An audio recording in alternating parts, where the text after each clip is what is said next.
All right, so for my web quest, I did Hear the Drums Down in Africa. Now, this is a assignment that my students would do in a music classroom in order to um, um, learn about the culture that their song comes from. So I would do this as a precursor to playing an African song in band or to singing an African song in choir. So just to run through my web quest real quick, I have an introduction, and there's a cool little video that teaches you about African drumming and just different things about that, the history of it, and I have a little introduction to go through there. Their task is to actually write a a short essay.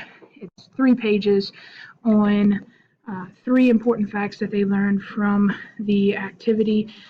For the process, I explained it out to them to go through each of the resources that I have provided to them. Now, in the rubric, I have that they're supposed to cite these sources. I'm not giving them the cites; they have to figure that out on their own.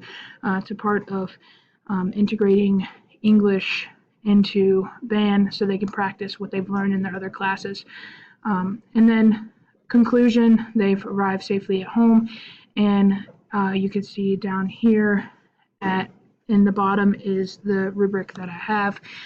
It doesn't have anything in particular about formatting.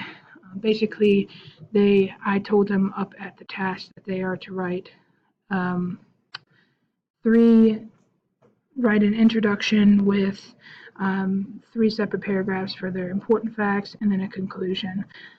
So yes, this is my web quest. Like I said, it's super easy to integrate cultural studies into a music classroom, and this will get them excited to perform the piece and to really form a connection with it before they sing it.